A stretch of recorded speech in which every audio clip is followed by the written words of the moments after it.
मैं Pawan Kumar, class 10th, chapter 8 math, त्रिकोणमिति के कुछ अनुप्रयोग के पाठ को आज हम समझेंगे इस वीडियो में। तो त्रिकोणमिति समझने के लिए सबसे पहले हमें उसका इतिहास जानना होगा। तो जो आपकी बुक में आर्यभट्ट नाम से एक वैज्ञानिक हैं, उसके बारे में आप पढ़ो और समझो, फिर आप इस वीडियो को देखो। तो चलिए, तो अब हम वीडियो स्टार्ट करते हैं। त्रिकोणमिति। तो त्रिकोणमिति समझने के लिए सबसे पहले हमें इसका अर्थ समझना होगा। तो यानी कि त्रिकोणमिति का अर्थ होगा क्या। आइए, त्रिकोणमिति। हम यहाँ लिख लेते हैं त्रिकोणमिति। त्रिकोणमिति को हमने दो पार्ट में विभाजित कर लिया, त्रिकोण और मिति।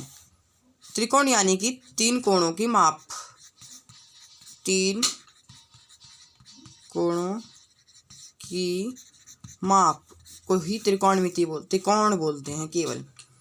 मिति उसको जानना, मिति यानी कि जानना, किसी भी चीज़ के बारे में जानने को हम बोलते हैं मिति। तो जब तीन कोणों की माप को हम जानने लगते हैं तो उसी को हम बोल देते हैं त्रिकोणमिति। सबसे पहले हमें त्रिकोणमिति का मतलब समझ में आया। अब चलिए हम देखते हैं कि किस त्रिभुज पर हम त्रिकोणमिति प्रयोग करते हैं। सबसे पहले हम कुछ त्रिभुज बना लेते हैं। तो हमने कुछ तीन त्रिभुज बना लिए हैं, जिसमें सबसे पहला एक त्रिभुज के बारे में हम जानेंगे। यदि इसमें हम एक शीर्ष लंब डाल दें तो दो पार्ट में विभाजित हो जाएगा और दोनों पार्ट ही इसके 90 डिग्री के हो जाएंगे। इसी तरीके से ये एक त्रिभुज था हमारा। इस त्रिभुज का ये जो कोण है ये 90 डिग्री नहीं है, लेकिन हमने यहाँ से शीर्ष लंब डाला 90 डिग्री का। और ये है हमारा एक और त्रिभुज, जिसमें पहले से ही एक ट्रायंगल 90 डिग्री का दे रखा है। त्रिकोणमिति में जो हम प्रयोग करते हैं त्रिभुज, वो होता है ये भी प्रयोग नहीं करते और ये भी प्रयोग नहीं करते। तो अब हम यहाँ से समकोण त्रिभुज के बारे में अच्छे से चर्चा करेंगे। सबसे पहले अब हम एक कोण बना लेते हैं, त्रिभुज बना लेते हैं। तो हमने एक त्रिभुज बना लिया जिसमें ये 90 डिग्री का हो जाएगा। हमें याद रखना है कि ये हमारा होता है आधार, 90 डिग्री के सामने वाला होता है हमारा कर्ण, एवं जो बचा वो हो जाता है ऊंचाई। ऊंचाई को बोलते हैं लंब, यानी ऊंचाई लंब ही होती है। किसी भी त्रिभुज की ऊंचाई उसका लंब ही होती है।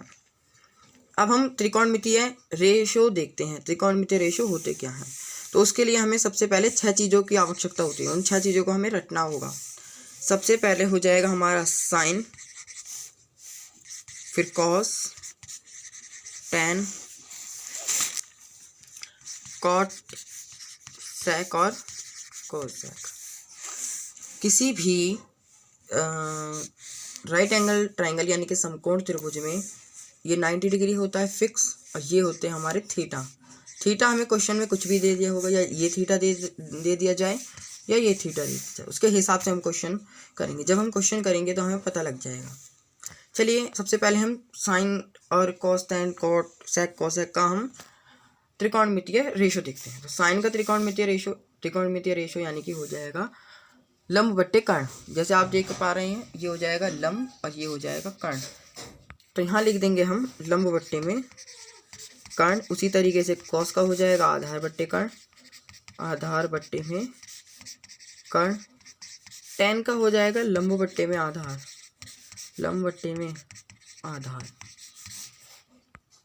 अब ये तीन आपके त्रिकोणमितीय रेशो बचे, कॉट, सेक और कॉस। इनको हमें याद करने की ज़रूरत नहीं, क्योंकि टैन कॉट का उल्टा, कॉस सेक का उल्टा और साइन कॉस का उल्टा। जैसे टैन के आगे टी और पीछे कॉट के पीछे टी, इसलिए ये सेम हो जाएगा। कॉस के आगे सी, सेक के पीछे सी, ये सेम हो जाएंगे, और ये इसी तरीके से ये सेम हो जाएंगे। इसी तरीके से अगर हम कॉट का निकालें तो कॉट किसका उल्टा होता है, टैन का। तो यहाँ हो जाएगा आधार बट्टे में लंब, आधार बट्टे में लंब। सेक हो जाएगा कर्ण बट्टे में आधार, और उसी तरीके से ये कॉस हो जाएगा कर्ण बट्टे में लंब। हमने ये पहचान, यानी कि हम ये जान गए। अब हम इसे त्रिभुज में किस प्रकार पुट करते हैं और किस प्रकार इनके मान निकालते हैं, किस प्रकार क्वेश्चन आते हैं पेपर में, वो जानेंगे। त्रिभुज एक समकोण लिया बोला है, या फिर देखते हैं कि इस प्रकार आ जाएगा कि ये थीटा बोला है आपको, यानी त्रिभुज ए बी सी, बी आपको समकोण बोल दिया, ये थीटा बोला है, और बोल दिया हमें कि साइन जो थीटा है वो है हमारा 3/4। तो अब बोलेगा कि सभी त्रिकोणमितीय अनुपात ज्ञात करो, सभी त्रिकोणमितीय अनुपात ज्ञात करो।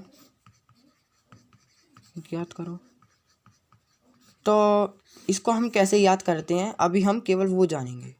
हमने साइन थीटा 3/4 ले लिया है और एक समकोण त्रिभुज ले लिया है। अब हम जानेंगे कि ये सभी त्रिकोणमितीय हमें अनुपात ज्ञात करने हैं। ये हमारे पास थीटा दिया था, ये 90 डिग्री, ये ए बी सी बोला था, एंगल बी बराबर 90 डिग्री। तो हमें ज्ञात क्या करना है, सभी त्रिकोणमितीय अनुपात। अब सबसे पहले हम देखेंगे साइन होता क्या है। हमने अभी पढ़ा साइन होता है लंब बट्टे में कर्ण। अगर थीटा ये दे रखा है तो इसे वैसे लगाएंगे जैसे हमने आपको बताया। कैसे बताया, जैसे कि थीटा लंब बट्टे कर्ण होता है तो लंब ये होता है और कर्ण ये होता है।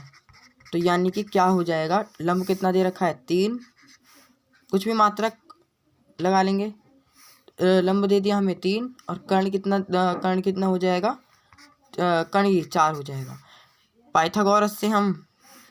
पाइथागोरस का सूत्र आपने पढ़ा है कि कर्ण का जो वर्ग होता है वो होता है आधार का वर्ग प्लस में लंब का वर्ग। कर्ण कितना है, यानी 4 का वर्ग, लंब आधार आपको ज्ञात करना है, यानी आधार का वर्ग प्लस में लंब कितना होता है, लंब आपका 3 दे रखा है लंब। इसी तरीके से 4 का वर्ग, ये इधर प्लस का है, इधर आके माइनस का हो जाएगा और बराबर में बचेगा आधार का वर्ग। 4 का वर्ग यानी 16 माइनस 3 का वर्ग 9 बराबर में आधार का वर्ग। तो √7 बराबर में आधार। हमने √7 क्यों ले लिया, बल्कि 16 में से 9 माइनस करके तो 7 आया, क्योंकि ये जो इस वर्ग था ये इधर आके इसके ऊपर लग गया रूट, इस वजह से हमने ले लिया इसे √7। अब हमारे पास आधार भी आ गया। आधार कितना है हमारे पास, ये √7 आ गया हमारे पास आधार। अब हमें सब त्रिकोणमितीय अनुपात ज्ञात करेंगे।